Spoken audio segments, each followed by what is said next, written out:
જય ધન્વંતરી મિત્રો, હું વૈદ રમજુભા સરવૈયા. આજે મિત્રો આપણે જટિલમાં જટિલ અત્યારનો કહેવાતો પ્રશ્ન, તો જેને કહીએ આપણે કબજિયાત, એના વિશે આપણે ચર્ચા કરવાની છે. કબજિયાતને આપણે સમજીએ અને વગર દવાએ આપણા રસોડાના ખાનપાન દ્વારા આપણો કબજિયાત ગેસ એસિડિટીનો પ્રશ્ન હલ કરીએ. ખાસ એક સમજવા જેવો વિષય છે. જો આના તમે અનુકરણ કરશો સાંભળીને, તો 100% કોઈ પણ હોસ્પિટલમાં દવા લેવા નહીં જવું પડે. આપણા ઘરે જ આપણો ઈલાજ. આજે જનરલ મહાનગરોની અંદર જોઈએ તો સુખી સંપન્ન લોકોની અંદર પરિશ્રમ બિલકુલ નથી. એમ કોઈ પણને ભૂખ લાગતી જ નથી આમ જોવો તો. કારણ કે ભૂખ લાગ્યા પહેલા તો જમી લેશે. પરિશ્રમ બિલકુલ નહીં. સવારે 7 વાગ્યા નાસ્તો કરી લેવાનો, બપોરે 12:30 થી 1 થયો જમી લેવાનું, રાત્રે 7 થી 8 વાગી ગયા જમી લેવાનું. ટાઈમ ટેબલ ઉપર. આપણા શરીરને જરૂર છે એ આપણે જોતા જ નથી. એટલે ભૂખ લાગતી જ નથી લોકોને, કારણ કે ભૂખ લાગ્યા પહેલા તો જમી લેશે. આગળનો ખોરાક પાચન ન થયો હોય ત્યાં આપણે બીજો ખોરાક લઈએ, અને ત્યાર પછી આપણે કબજિયાત, ગેસ અને એસિડિટી અને ખાટા તીખા ઘસરકા, આ પરિસ્થિતિ ઊભી થાય એટલે આપણે શું કરીએ? હોસ્પિટલે જઈએ, આપણે રિપોર્ટ કરાવીએ અને અલગ અલગ ડૉક્ટરોને આપણે ફરિયાદ કરીએ કે ઘણા ટાઈમથી હું ગોળીઓ ખાઉં છું પણ મને આવા પ્રશ્ન હલ થતો નથી, આના મારે શું કરવું? તો મિત્રો, ખાસ આપણે આજે મુદ્દાની ચર્ચા કરવાની છે કે જ્યાં સુધી આપણે પોતે આપણા શરીરને નહીં સમજીએ ત્યાં સુધી આપણો ઈલાજ દુનિયામાં કંઈ નથી. આપણે 24 કલાકની અંદર કેટલું જમીએ છીએ એ આપણને ખબર છે. સવારે આપણે ટોયલેટ જઈએ તો મળ પ્રવૃત્તિ કેટલી થાય એ પણ આપણને ખબર છે. ટોયલેટ કેટલી વખત જવું પડ્યું એ મહત્વનું નથી. જુલાબની ક્વોન્ટિટી કેટલી છે, મળની ક્વોન્ટિટી કેટલી છે, આપણા ખોરાક પ્રમાણે, આપણા હાર્ટ પ્રમાણે છે, એ મહત્વનું છે. ખરેખર તો આપણને કબજિયાત શું એ જ ખબર નથી. આપણે કોઈને પૂછીએ કે તમને કબજિયાત, તો કે ના, હું દિવસમાં 2-3 વખત ટોયલેટ જાઉં છું.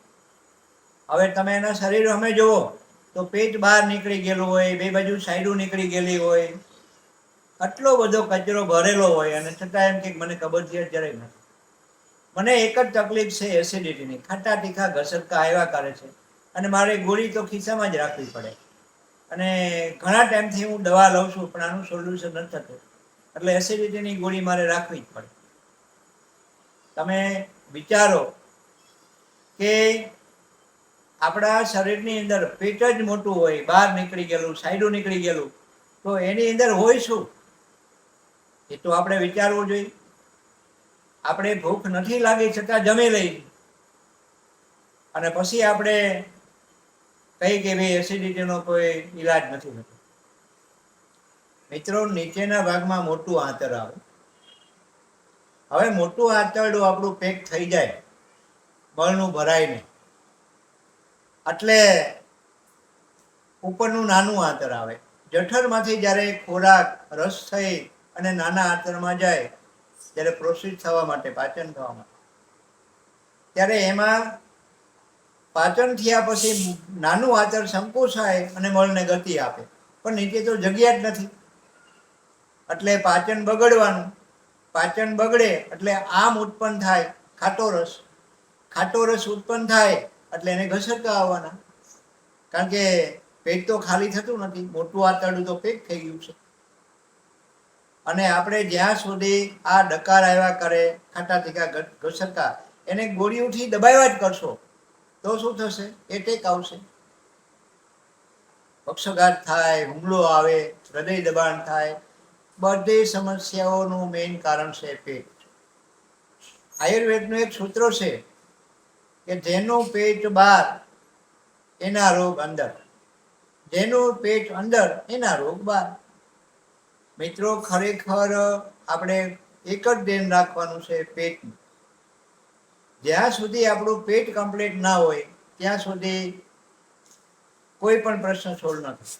અને આપણે જેટલું જમીએ છીએ એના પ્રમાણમાં રોજ સવારમાં પેટ સાફ થાય છે તો આપણને કોઈ દિવસ બીજો રોગ ન થાય. આને ખાસ સમજવાની જરૂર છે. અત્યારે જાજો ભાગે એન્ડોસ્કોપી કરાવીને, કોલોનોસ્કોપી કરાવીને, સોનોગ્રાફી ને, લેબ રિપોર્ટ ને, આમાંથી બહાર જ નથી આવતા. અને કોઈ પણ વૈદ કે ડૉક્ટર સલાહ આપે તો સલાહ મુજબ ડાયટનું પાલન નથી કરતા. ફ્રીજમાંથી પાણી લઈને પી લેવું, ભૂખ નથી ને જમી લેવું, ડેરી પ્રોડક્ટ આપણે કાંઈ પણ હોય તો જમી લેવું, કોલ્ડ ડ્રિંક આપણે ખાઈ લેવી, જમી લીધું છે ને 3 કલાક હજી નથી થઈ ત્યાં કાંઈ પણ નાસ્તો આપણે કરી લેવો. આનાથી આપણા અસંખ્ય રોગો શરીરમાં થાય છે અને આપણું પેટ બગડે છે. તો આટલું ખાસ આપણે ધ્યાન રાખવાની જરૂર છે કે સવારમાં વહેલા જાગવું, જાગીને આપણે ભૂખ્યા પેટે છે જ ઉફાળું પાણી કરીને 1, 1.5, 2 ગ્લાસ આપણે પાણી પીવું. જ્યાં સુધી આપણે કકડીને સારી ભૂખ ન લાગે ત્યાં સુધી આપણે જમવું નહીં. અને ભૂખ નથી લાગી તો દાબીને વધારે પ્રમાણમાં ન જમવું. ભૂખ કરતાં થોડુંક ઓછું જમવું જોઈએ. અને ખૂબ ચાવીને જમીએ એટલે આપણી ભૂખ સંતોષ થઈ જાય. ઘણાને ઉતાવળે જમવાની ટેવ હોય છે એટલે એને ખબર જ નથી રહેતી કે મારા પેટમાં જગ્યા છે કે નથી. જમી લીધા પછી 10 મિનિટ 15 મિનિટ થાય એટલે પછી આડા પડખે થઈ જાય, વધારે જમાઈ ગયું. કારણ કે એને શ્વેતાતંતુ નાના મગજને જાણ જ નથી કરતું કે હવે બસ એમ.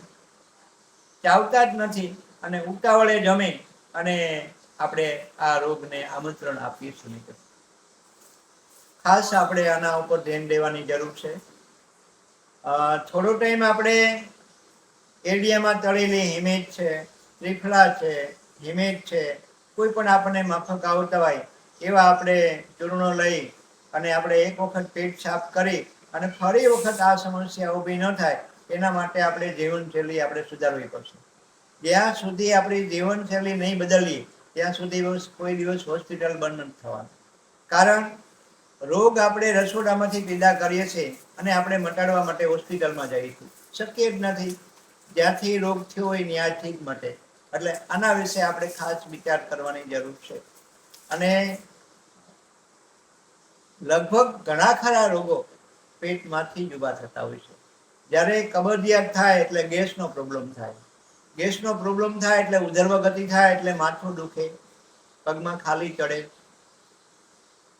કંપારી આવે, ધ્રુજારી આવે, આ બધા આપણે સૂતા હોય ને ઓચિતા ઝસકી જાય, આ બધા વાયુના લક્ષણો છે મિત્રો.